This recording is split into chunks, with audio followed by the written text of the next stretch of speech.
Does Britain hate young people? The title is extremely provocative because some of us have a notion of what it feels like to be disliked, or to be rejected or talked about, rejected, devalued, or hopefully not too many of us have ever experienced what it means to be hated. The idea of being either loved by or hated by the nation state is a very interesting idea. In the same way that with a corporation, one would like to believe that maybe Nike loves you, Google loves you, Apple loves you. If your favorite entertainer has become a brand, that perhaps they love you too. But I would look at it maybe in a way of looking for love in all the wrong places. I want to start by laying the ground a few facts. So, a nation state is a corporation. This nation state is owned by the Crown.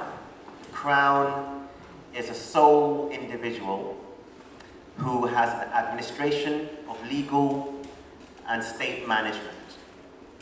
Anyone born under the territory of the Crown, the corporation, becomes the property of the corporation. So your birth certificate and your national insurance number are a certificate of registration as property owned by the state. Now, the state looks after its property in exchange for being looked after. We labor for the state. There are regimes where the state can oppress its people, and there's states where the people can live a general free-range existence, where they have a little bit more liberty, and they're given more liberty because it makes them more productive to the state. So, being property and being a vehicle of labor to be productive for the state, and being given a sense of meaning, belonging, identity, and purpose through the state can be a good thing or a bad thing. I'll go into how we can potentially be champions and jewels of the state, and therefore loved and adored, and how we can also become enemies of the state. But before I do that, I want to paint another picture. We are not property. We're human beings. We're multidimensional in our consciousness, our ability to generate ideas, express them through language, to be able to be inventive, to be able to comprehend nature, to develop our rational faculties and our skill for innovation. We value being able to connect with other human beings in meaningful ways. The idea about what is valuable isn't about what somebody decides to pay us for, but in terms of what we consider to be of intrinsic benefit that enhances our life. So we need good nutrition, we need fresh air, we need fresh drinking water, we need shelter. Quite often, human beings who can be seduced into becoming enemies and competing do so when they're given a notion that they're under threat or that resources are scarce.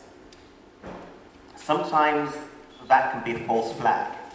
But under the right conditions, human beings will hack each other to death. The same human beings under other conditions will be incredibly cooperative and will have empathy for each other. So within this whole drama there's a certain role play going on.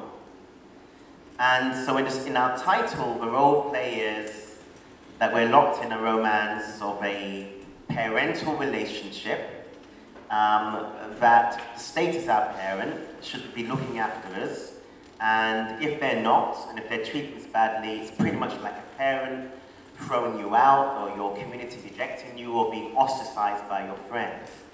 And there's a great sense of disappointment because there's a great sense of expectation that we were supposed to be valued by the state. I could say two questions: either you love me or leave me alone. To consider yourself as property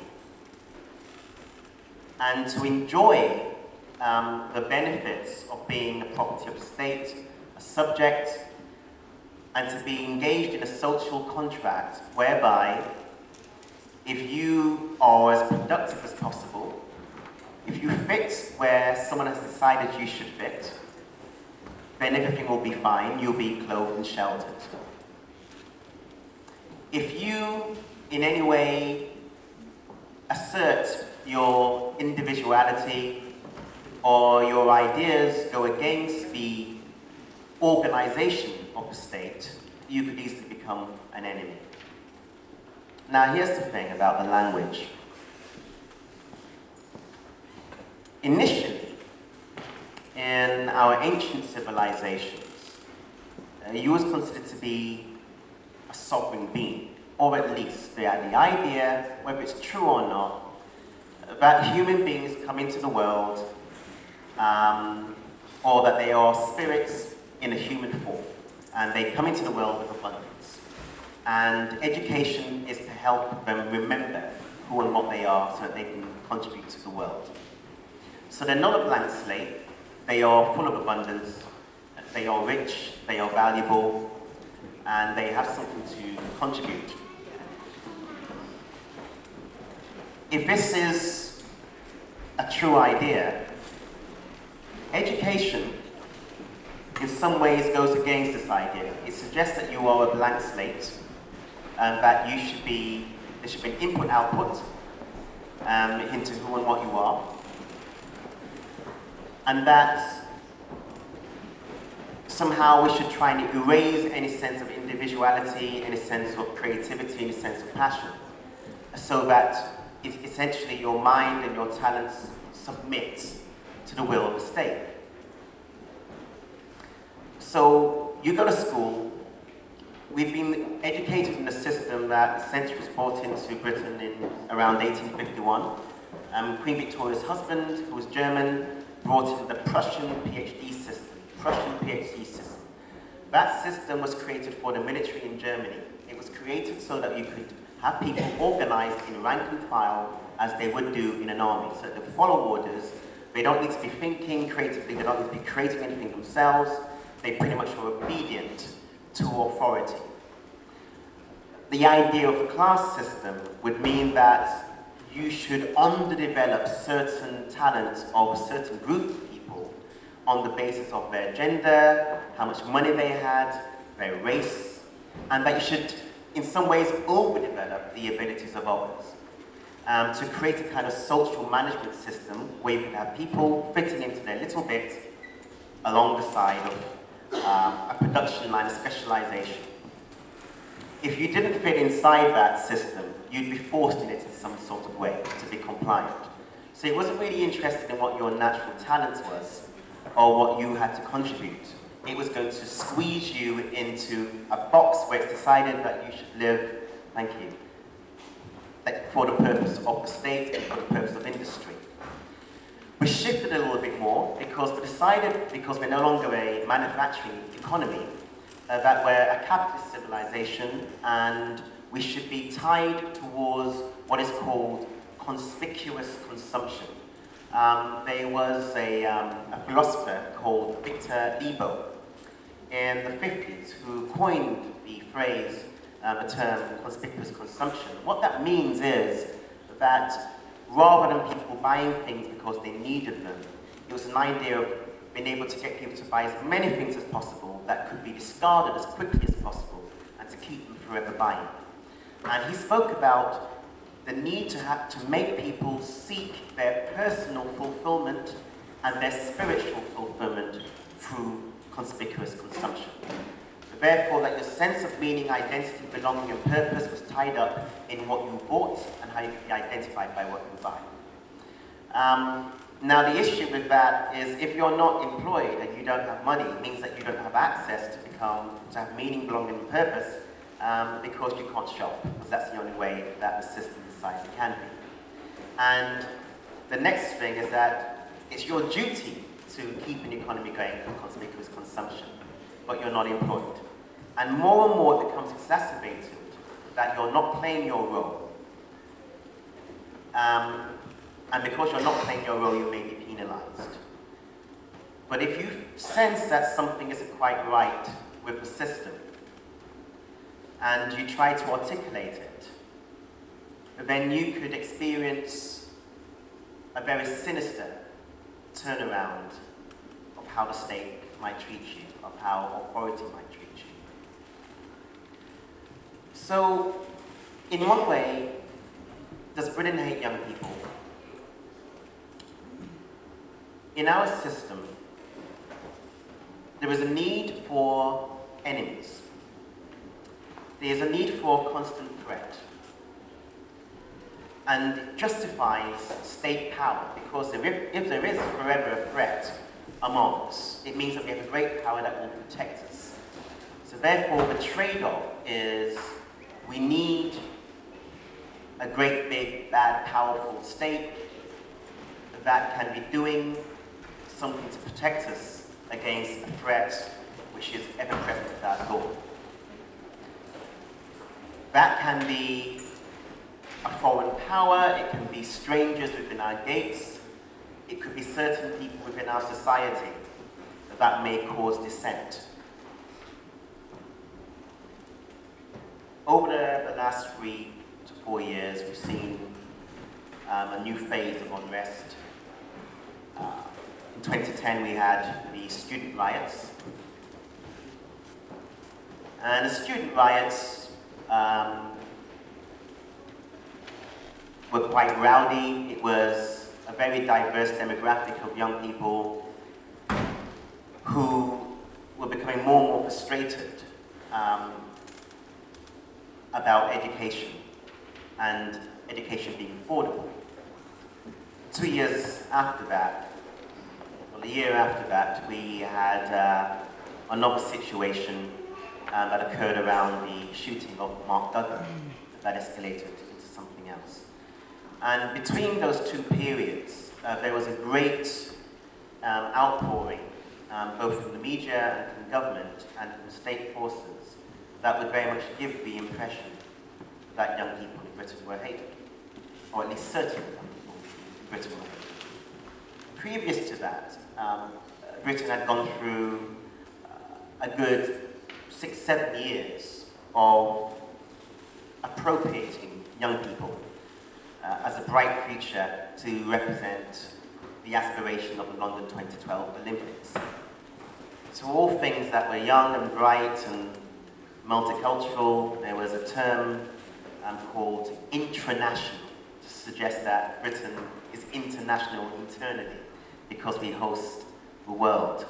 And many young people from lots of different backgrounds were brought out into the cameras, and we were going to put our best foot forward to the global community as a nation that's got it right, and that we're very much at ease with ourselves in that kind of post-industrial and post-imperial empire history. 7/7 bombings happened. What was chipped away there was the idea of celebrating ethnic diversity of Britain, because it gave us a reason to suggest that people within our gates that may have grievances with Britain were perhaps the enemy within. So that was one chip away. When the student riots happened, the difficult thing is it was quite often middle-class kids that was wrecking Britain. So that has to be dealt with in a particular way and were writing about education, wanted to go to university. In 2011, with the riots which occurred around the Mark Duggan situation, it was a little bit more visceral. We did hear the idea of feral rats, that they should be shot on sight, that they are a scourge on society. Lots of blanket terms were used whereby people that saw injustice, those who were frustrated, people from a wide range of diverse backgrounds, were wholesale demonized very openly in the public eye. Now, I'm sure that we've all noticed around the world there's been a number of the Occupy movement to civil unrest, the economic crisis through Europe and now in Brazil, the Middle East Arab Spring. There has been a number of frustrating situations, but the worrying trend has been what I would consider to be the militarization of the police force. The police no longer look very much like police, so we can tell when they switch to look like something from RoboCop, and suddenly the truncheons get longer, the tear gas becomes more liberally used, and it's very clear that there's an revenge on the citizens to be considered enemies.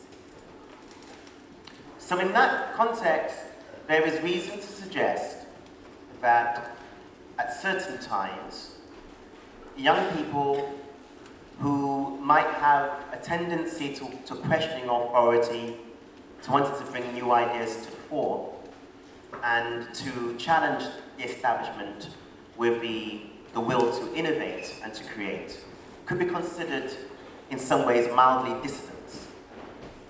At the other hand, young people that are creative and have ingenuity could be the greatest entrepreneurs of our nation.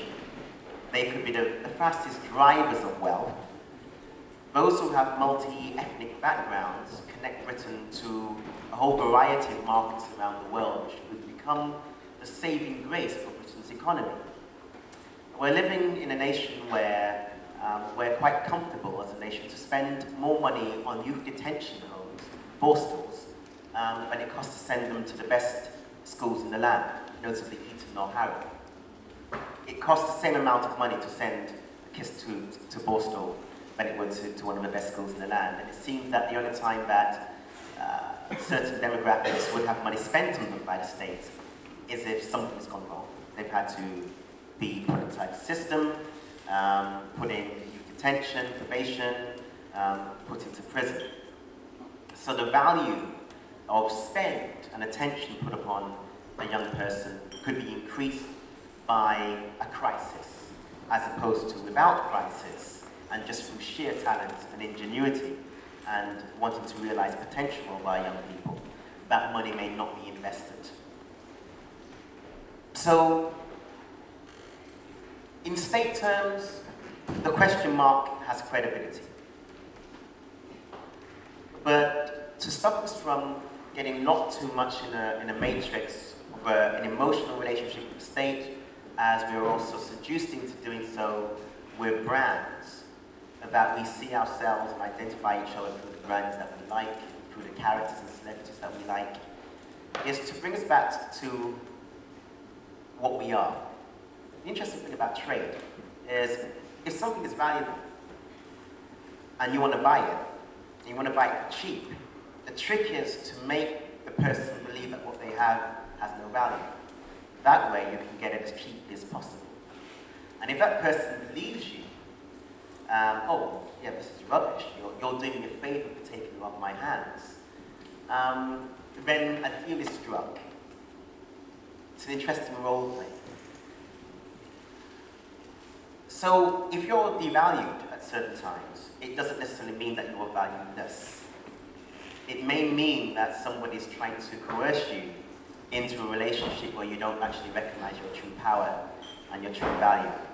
Because if you do, then what you may be able to enable yourself to do could be more than was expected of you within the system. So the love-based society is about this. It's a society where we recognize the innate potential and value of every person around us, and also nature and the biosphere that sustains us as human beings. And that we are interested and invested in energizing a way to bring out the best possibility of each other. We are interested in becoming the best individuals possible so that we can bring our A game to a collective effort. We've been given a particular story about human nature, that we're dog eat dog, every man for themselves, that not everybody can achieve their best potential, we can't have everyone being free, because nobody would do any work, and everything would fall apart, it would be anarchy. Well, this is not true. What tends to happen is, if you become geniuses in your field, you'll find that maybe you're not geniuses in other things, and you're going to need other geniuses to help you where you are weak. And a cooperative society is something which human beings have always done since the beginning of time. We trade and we share. Even when we compete, we sometimes come to the realization that we can be more productive by cooperating with each other. And that instinctive drive towards competition can be driven towards us competing with ourselves to bring the best out of ourselves, so we can bring the best in the collective effort. So a love-based society is one that doesn't plunder certain aspects of human ability and discards the rest. It's one which doesn't plunder the planet, pollute our natural resources, and then leave that for another generation to sort out. It is a society that recognizes that where it takes from the earth, it must replenish. It is a cycle of being able to sustain the best out of all of us collectively, so that society can function at its optimum. Love-based society sounds like a tree-hugging, lentil-munching hippie dream, but it comes down to basic sense. We've had an industrial revolution which ended in us almost depleting the quality of water, the quality of nutritious food, our fresh air. It believes in this idea that was called, and I can't believe they actually coined it, but Aristotle, a Greek philosopher, talked about the great chain of being. And he spoke about spiritual beings being at the top, and then it would come down to those who were considered to have what they call the mandate of heaven. So if you had the mandate of heaven, then you were God on earth. And if you were God on earth, it was you could claim all the land on the earth and all the resources and all the people. And gradually you come down through all the different ranks of how you need to organize and manage people. And at the bottom of that would be animals, and at the bottom of that would be the planet. The great chain of being. Kind of like a pyramidic hierarchy. Misinterpreted the body of Brahma in the Hindu system, Sanskrit culture, spoke about the Godhead being pure white, and at the bottom of the pyramid was black. And in this body, therefore, it suggested how society would be organized. And the idea of racism actually came through from the body of Brahma, whereby the lighter you were, the closer you were to God, and the darker you were, the closer you were to the adversary and to what was not valuable. So out of those kind of ideas of the great chain of being and the body of Brahma, we can begin to see a twisted logic for managing society, social management systems. So that decides that you could be a mathematics genius and nobody cares, because you know what, you're born in the wrong neighborhood and we need you to be shoveling the shit from the cows. So that's what we're going to organize you to do. And the person who's born in the right neighborhood, who maybe has no ability for leadership, is going to be elevated for leadership. Because, you know, it sucks to be you, and it's the accident of birth. Now, to challenge the idea of that social management system would become a heresy, like it could be put to death. because it's protected by another great idea called the noble lie. Noble lie. Plato coined this phrase in a book called Republic. Dialogues called Republic. Noble lie is a lie that helps to maintain social order. So if you can get people to believe something that's not true, but through believing it, it means that they behave in a particular way, either because they're afraid, they're under threat. It means that you can help to manage people by them being somehow threatened by either punishment or by superstition of a noble lie. So the great chain of being, the noble lie. And then the last one, which I find even more deplorable, is called necessary evil. The idea of necessary evil says in order to do good things, you have to do bad things. Like, if you want to make an omelette, you've got to break some eggs. So, in order that good may abound, we need to do bad. If you have a civilization that believes in the great chain of being, believes in noble lies, believes in necessary evils, that we need to do bad things in order that good things can come about, and then it's not an accident that we've ended up with the kind of civilization that we have right at the moment. And whilst things could be worse, all of us in this room probably have a sense that something isn't quite right. And the thing that says that to us is something deep within us that knows that we can do better and that there are other ways to organize society and civilization. So I'm suggesting that whilst we have the ability to be afraid and threatened and competitive, we also have the ability to cooperate, to be team players, and to recognize and replenish the value of each other. But we haven't yet begun to build a civilization upon that. But we have suggested that anyone who suggests that something isn't quite right and makes steps towards being able to innovate and change our civilization could potentially be an enemy. Because young people are going to reach a stage where they begin to challenge the ideas that they were taught, they're going to begin to test the so-called truths that they were given. When they begin to do that, they may not be applauded. They may be treated with suspicion. They may be treated as a nemesis, as a nuisance, as a menace. And it is this precise questioning and challenge of authority which is taken the wrong way, because that itself is the seed of innovation. It is the seed of invention. It is the seed that says, I appreciate what you've given me. I appreciate what you've told me. But you know what? That could be better. That could be better. That's not true. That's weak. And it suggests that through recognizing impediments, that you can actually make steps towards improving and inventing and innovating what we consider civilization and society to be. Now, for those who don't get that and may devalue that,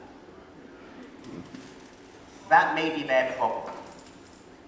Because one thing is for certain,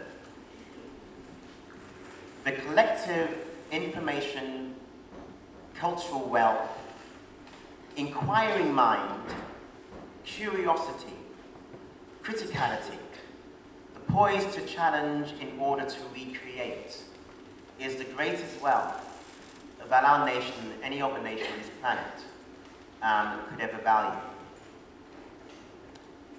Sometimes it's given a painful birth, that all of the great attributes and talents are given a hard time to emerge. And when they do emerge and they prove themselves right, society says, well, we knew all along.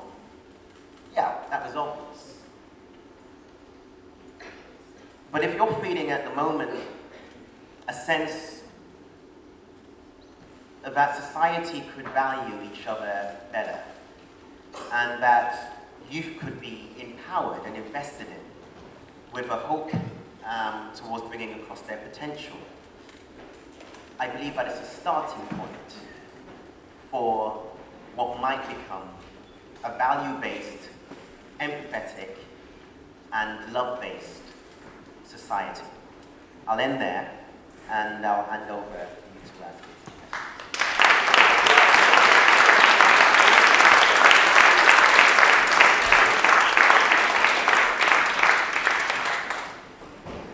So there was a lot in that I hope everybody can take away from as much as they can. For me, I think there's a number of questions that I have, so I'm going to ask some things that I wanted to ask Paul, and then we'll open it up to the floor, and anybody that has any questions, we can direct that to Paul in due time.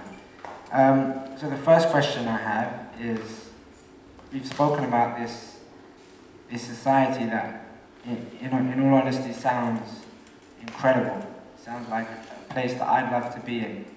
And my question is, how can we bring this love-based society into being? How can we make this the primary society that we live by and something that is universal to all of us? Well, the first step towards that is recognizing that society is, in certain ways, designed.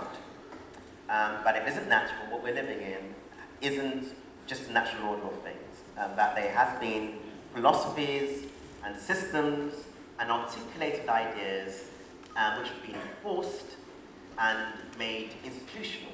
And now all the people are not aware of that. That's why I mentioned things like the Great Chain of Being. That's why I mentioned things like the Noble Life. That's why I mentioned the philosophy of necessary evils. That's why I've outlined the idea that the state actually is a corporation and the idea about us as property.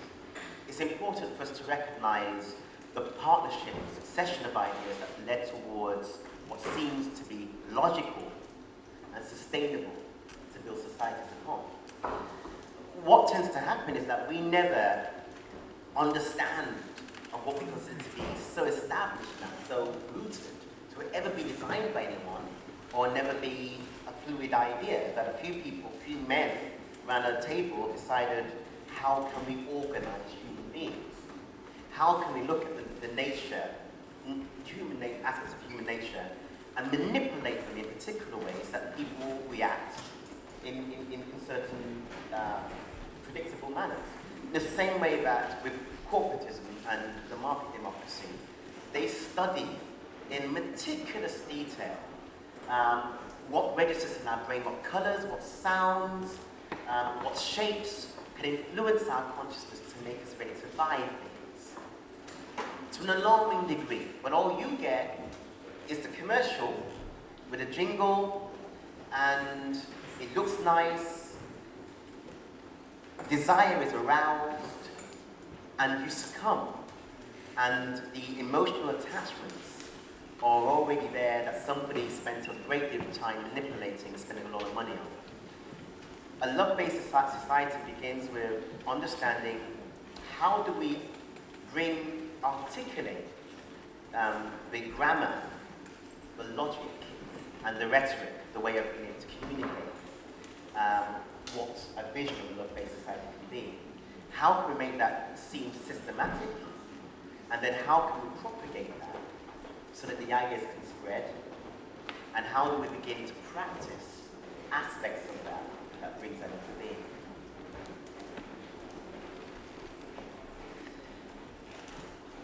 For me, I think that sounds like something that a lot of us in this room would definitely root for.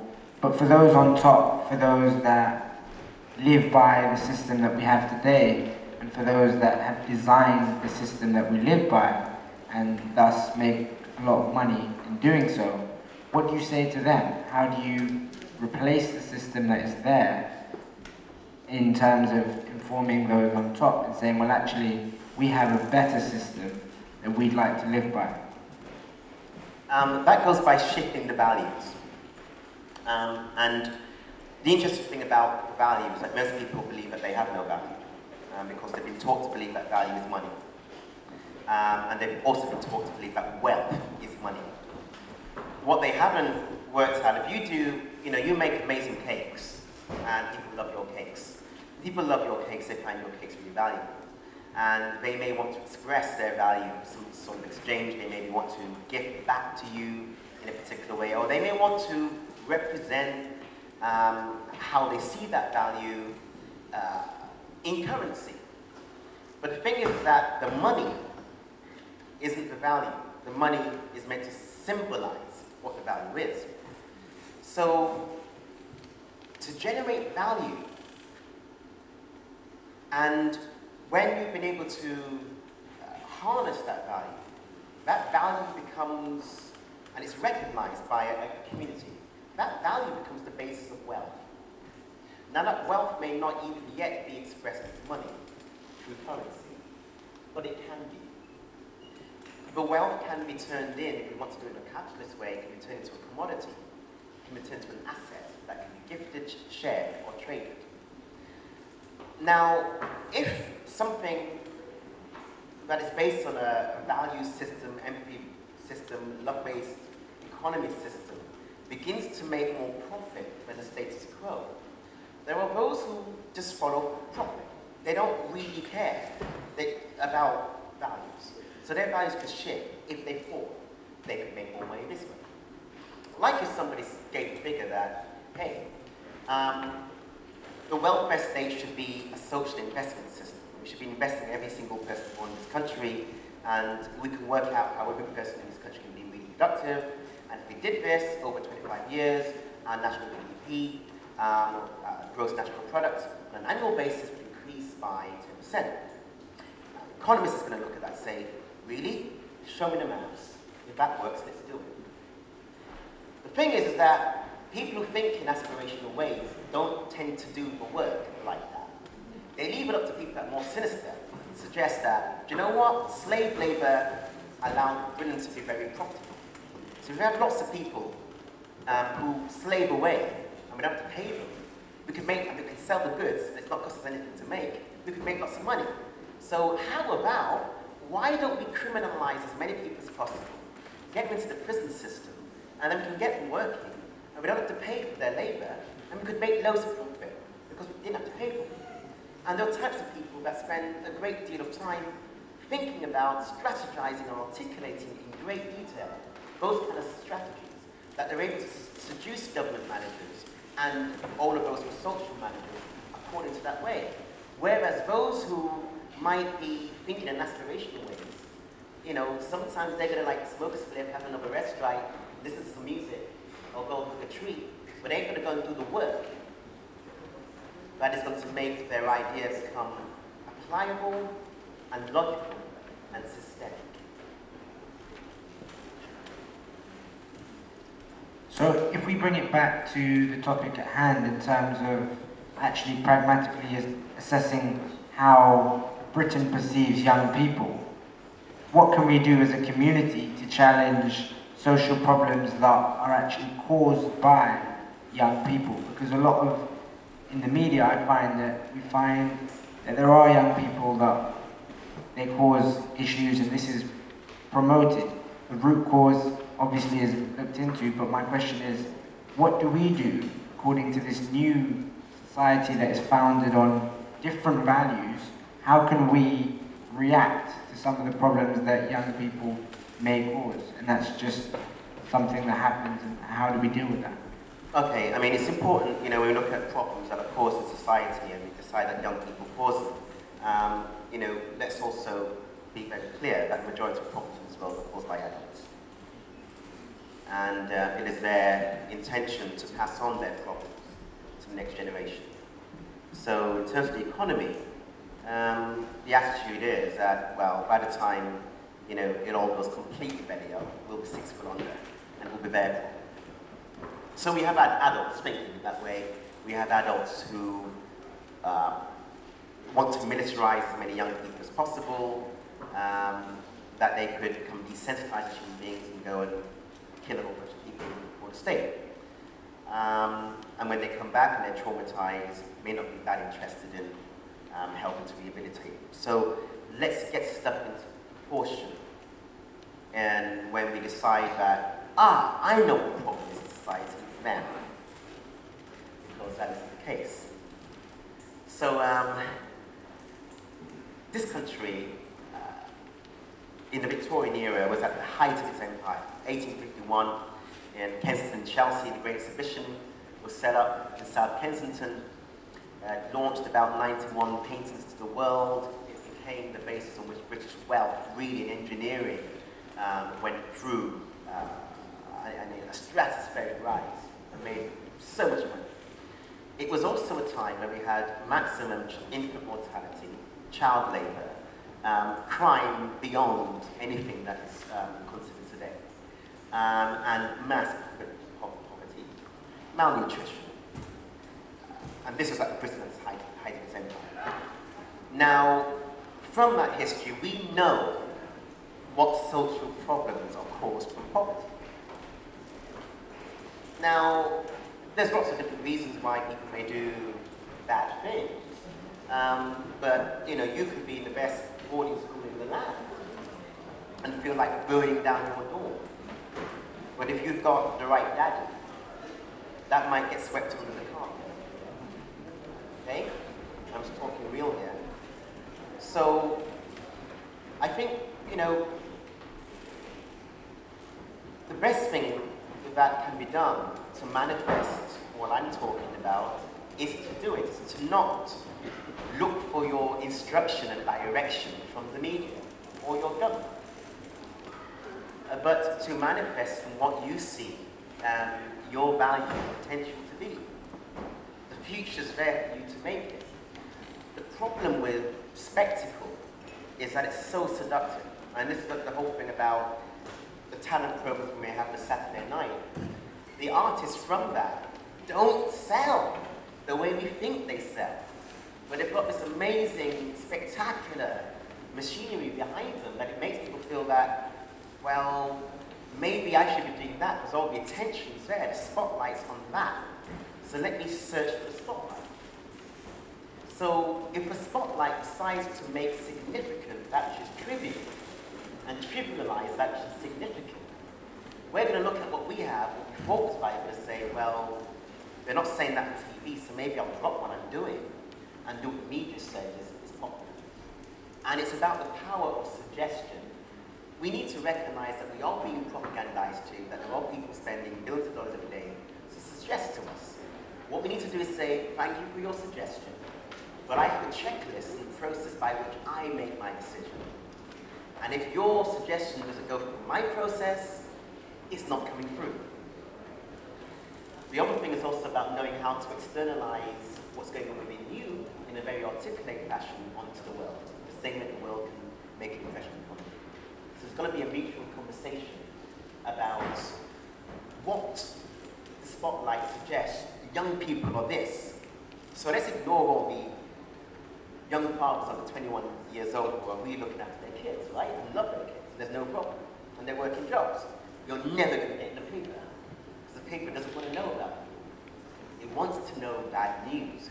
It needs to believe that there are feral rats roaming around that are a threat to our nation, that are destruction. So I think it's about understanding why those messages are put forward, putting it into context, and not believing the hype just because it's been given a spectacular treatment in the media. Just one more question and we'll open up to the floor. I'm not sure how we're doing for time. Okay, so what pragmatic actions can we take to bridge the gap between young people that may feel alienated and feel isolated and society and the rest of the community? I think that it's about building networks of purpose. We're in an age now like never before of social networking, where not only just on a local, national and international level, we can build so many networks that can become support networks, inspirational think tanks, that can become markets, that can become what we trade through, that can create a lot of influence both on how we think, feel, and our political imagination. And a lot of people, may spend a lot of their time through things which are more trivial, or things that do not help to solidify their power. There are global networks which are springing up all over the place to do with young youth entrepreneurialism, and to do with trading relationships, to do with design partnerships, and also cooperative economic situations, whereby you can create your own fair trade situations. And what I also mentioned when I was talking about the multi-ethnic connections that we have connects us to a number of markets around the world, a number of networks, a number of language systems that we're not even beginning to scratch the surface of how we can harness that. It's something very valuable and also very powerful, and something which works.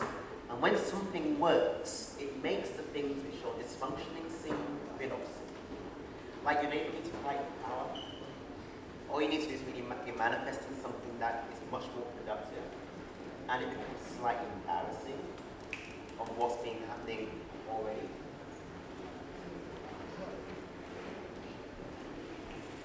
Okay, do we have any questions? Anybody?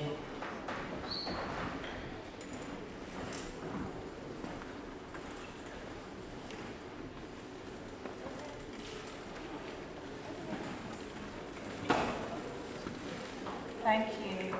Greetings. So I was listening to a lot of what you had to say, and I think you're very on the ball in terms of outlining the challenges we face in this society. And I, in particular, was listening to what you had to say about shifting the values of society in order for things to change. But is it enough to shift the values? How do we actually go about shifting those values? Because I feel, as a young person, that what's lacking is actual communication, especially intergenerational communication, especially effective intergenerational communication. So we've got a lot of ideas, we've got a lot of strategies, there's a lot of people making sense, but are people listening? Are people really understanding what you have to say? And how do we make that connection so that all these things that we're philosophizing over and thinking about in terms of changing our society are condensed into a simple format that people can really understand and take to? Like we said, we're all from different places in society. Some of us lack certain education, some of us lack certain understanding of certain things. But getting all those people together who have the same intentions, how do we make that communication more effective, basically? Okay, and great question. And what I'd say is early adopters. The thing about trends is that the most powerful habits tend to start with a few people, not the majority. And so sometimes we look at a massive society and say, this seems like an impossible task, because how can we reach all of those people? But the truth of the matter is that all the most powerful trends in the world are started by a small, dedicated group of people that highly network both themselves and their ideas, and then begin to act upon that, and from value, therefore, into what becomes an asset. And how the asset becomes, is it something that's traded? Is it information that is shared, that is brought into format? So you're in an age right now with internet, social media, communication, that can also connect towards creating new markets and creating new trends. Never before, I don't think there's been a time to be generating, sorry to speak about it in capitalistic terms, but generating intellectual properties, patents, formats, and small markets that can be opened up to the world in a very short space of time. Social media video, well-researched ideas, trails of thought that can be brought into 3-minute to 30-minute to 1 hour online videos that can share, that can have a viral capacity through a group of early adopters who are the ones that go and spread ideas. That's where things begin. The quality, though, of intergenerational communication is, once again, if out of 100 people, who are the 10 that are the most likely open who show already that they're open to engagement, open to being challenged, open to partnership, and are willing to sponsor and back in any way possible by lending their intellectual expertise, their philosophical perspective, by sometimes being able to raise money or some kind of social communal power behind what you're doing. So strategically, early adopters, fast networks who spread ideas virally and that can change those viral networks into markets and know how to influence that in a way that can become trend. That's the kind of strategic line that I would say is a starting point for making values become markets, become trends, become logical and obvious and naturalized. Hopefully that helps. Hi Paul. Just want to say thank you for your talk. Thank you. I really agreed with a lot of what you said, really resonated.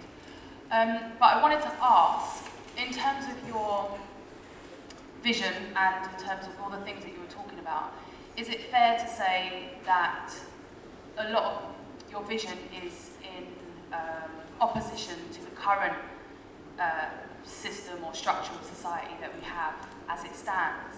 And I wanted to ask you, in terms of, you accepted your MBE, and which is great, it's fantastic, but how do you reconcile being part of the establishment and also opposing the establishment? And how do you walk that fine line? And do you believe change comes from within, or do you feel it comes from outside? Okay, so that's 3 questions. Do I believe that change comes from within, does it come from outside? How do I straddle inside-outside dichotomy? And the first one was, what was the second?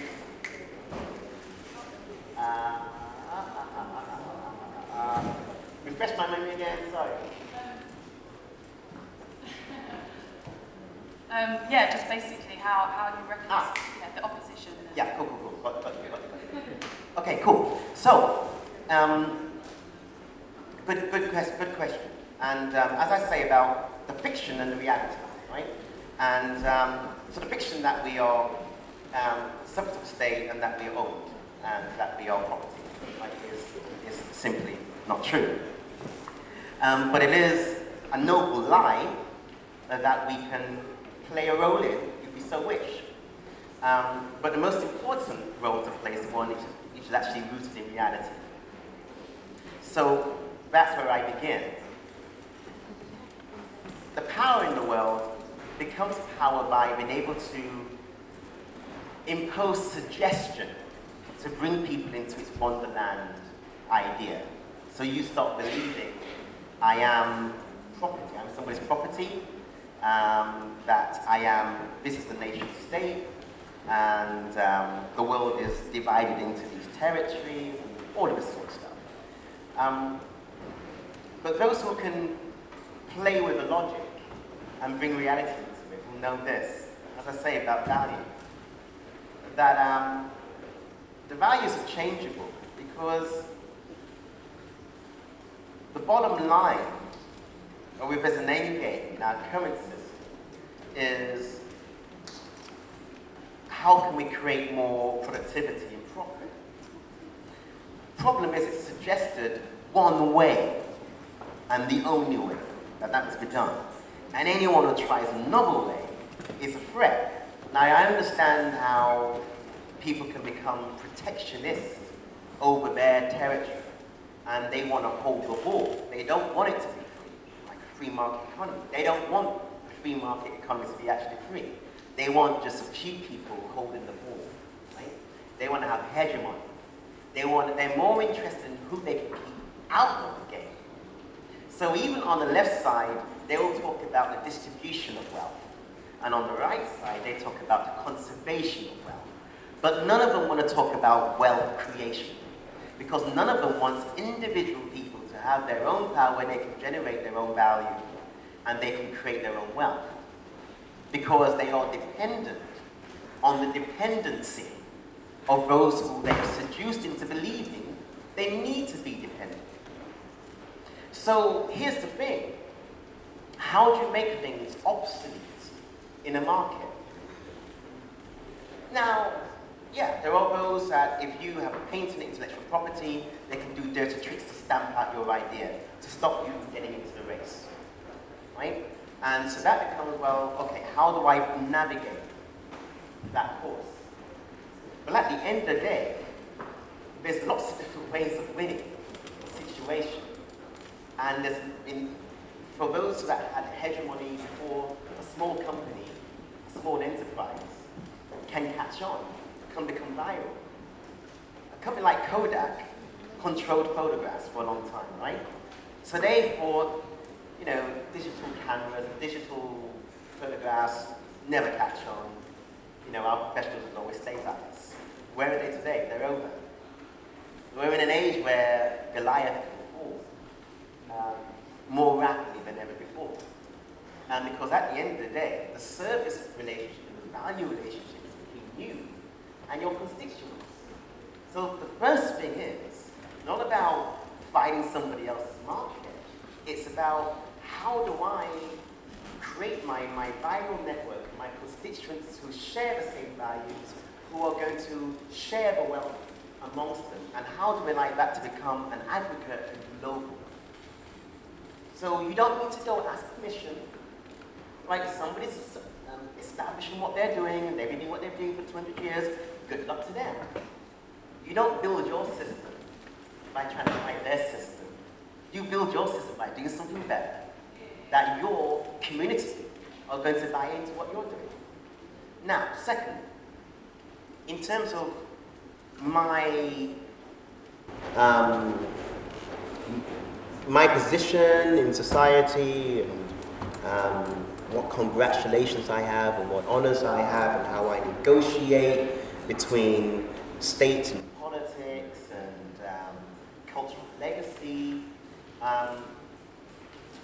You know, I'm an artist first, and my work goes to my ultimate things about touching the consciousness of people. And when I do what I do, everybody's reduced to the same level. I don't care what their social, political, economic, religious, or whatever it is. My thing is about their consciousness and how I connect as an artist on that level. So I perform in prisons, I perform in palaces, I perform in the street, and anywhere that I go, I'm connecting on that level. However, I think as a child, you know, because I was brought up in a very religious fundamentalist background, and I gave my first sermon when I was 13. And I learned very quickly that my particular ability was to be able to speak my truth authentically in any situation without that necessarily causing a fight. And that's just my ability. Right? And so that's what I do. In any situation that I am, my politics, my ideas are consistent because I believe in our present and I believe in our future. And for whatever systems that we're able to affect our past, and that may try and affect our present and our future, is something which I would address, and where I believe that certain things need to be neutralized, that becomes part of my strategy. But the way in which I decide to do that may be different from others. I've always been uncomfortable since a child with praise. I feel, you know, people compliment me after a performance, I feel I want to kind of run away and hide. And I've kind of got better at doing that. But I recognize that I'm a political animal, and I work inside a system and outside a system in a very consistent way. And you know, I had a youth group, my first youth parliament group, 1999. I ended up doing a monthly symposium in the House of Lords, Moses Room, and they only wanted me to bring people that were from wealthy backgrounds and stuff. And I brought them as well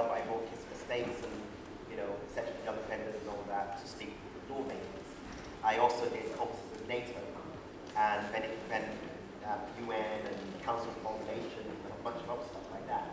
And I just realized that somehow I have an ability to have that kind of conversation, which must be a conversation, because everyone's a human being at the end of the day. So, the MBE thing, the British Empire is no more. But in the same way that I feel a right to, in whatever way my ancestors have suffered in order to build this nation, I feel it's my duty to use whatever apparatus there is of this nation towards forwarding a better cause. And, that's just me. So whatever I do, whether I'm writing opera or I'm working for Cardiff in hip hop or whatever else, it's part of the same story. So I don't really see reconciling two different things. It's really about the authenticity and centrality of my integrity and my mission in any sphere in which I work.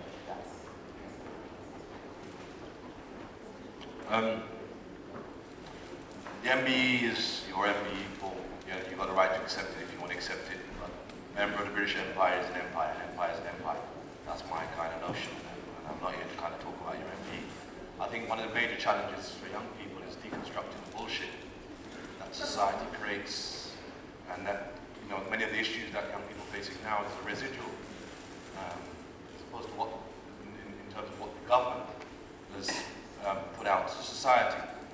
Here we're talking about how does Britain hate young people. I think Britain, or the government, we can't say Britain is a non-entity. The government hates families. The government hates societies. The government hates young people which are a part of that society. The government has deconstructed families in this country. The government has deconstructed society in this country. And so what we have is a bunch of young people, or a generation of young people, who are dealing with the residual effects of that deconstruction of society. When I was growing up as a young youth, we had community centres. In fact, we only got those community centres when we rioted, and they thought that, deal with us, give us a pool table, table tennis table, and that was supposed to deal with us. But those community centres and pool tables brought us together as a community in one aspect. It also gave us some sense of community responsibility. There was always adults around to kind of give us a steering hand if we're going off-road, if we're going off track, some sense of direction. I noticed 2 years ago when we had the disturbances in this country, that young people were just out on the streets. Not just young people, it wasn't just young people, there were many people out on the street. But there was no sense of direction to where that was going, and that's all part of that deconstruction. I think we're all victims of this. I think young people are struggling, as adults too, are struggling with that sense of identity. Who are we? Can I just ask you, sorry, forgive me, can I just ask you to bring it to an end? Sorry, well, he's been rapping for a long time, so I'm just going to round it up right now. I'm getting to that question. Yeah, no problem. Get that question. It's a case of saying that, where are we now? We've seen all of this, these things happening. We've seen the onslaught on families. We've seen the onslaught on communities and society. So how can young people really be expected to rescue themselves? I only believe the way to do that is to basically do away with bullshit, do away with adults, the adult dimension of try to solve the problems, and sit down amongst themselves and work out where are they going and how they're going to solve that problem.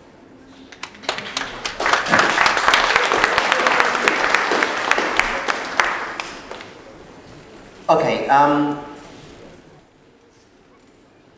there's two things in there about the onslaught of the deconstruction of families and community groups by the state. And then the solution was posed that the solution is outside of the state. Am I correct? Okay, which was exactly the whole basis of my talk today. Simply because the state relationship is a social contract whereby, for what is taken away from you in terms of liberty, is meant to be replaced with the notions of security, which is dependent on the illusion of a threat from outside yourself. So, but the actual authentic power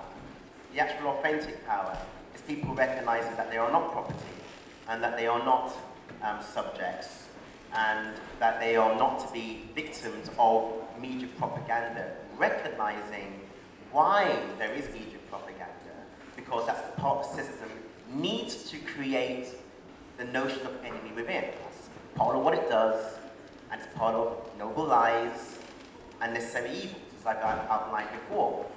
But when people come together in terms of understanding what is valuable, that can even be the value which they lack, and they're able to generate value amongst themselves and create their own cooperative community that can spread value, especially in this age. That's where the change is. That's where it's always been. The problem is, it's not simply that the government and the media has the power of suggestion. It's that people, when it comes in a very technicolor, powerful media way, people tend to believe it. People tend to believe an emperor with no clothes if the proposition is put towards them in a very compelling way. People believe in a Goliath political structure which they are a part of. We need to be grounding our shifts within reality and within all the philosophies and the technology that we already have. We've never been in a situation before like this where access to communications technology and networking has been so powerful, and the ability to create markets globally around the things that people consider valuable for themselves. We do not need to be looking for a big brother figure to save us or to present us solutions when we can be bespoking solutions for ourselves. That's just the reality. And anything other than that is a codependent relationship of believing that the proposition that we are subjects and that we are property, that is an illusion. It always was an illusion. But it may be a noble lie. It may help for society to function. It may form the basis of a social management system. But the reality is that when people decide to cooperate, as they did in this, and we have the history of it, but we never speak about it. We never put into technicolor how this poetry came into mass literacy and how people began to create social systems of care and education and medicine. That was done by ordinary people. We don't speak about it. The funny thing is, Octavia Hill was one of those people that helped to, along with Elizabeth Garrett Anderson and a whole range of other people. It wasn't the government. What became the welfare states in 1948 never came from the government. All of those institutions were created by private individuals and community cooperatives. So when we decide that it must come from a state, we in turn empower the creation of a state monster that has such an incredible power over our imagination, let alone our lives, that we become codependent in a false drama. So, yeah, that's my response, I guess, to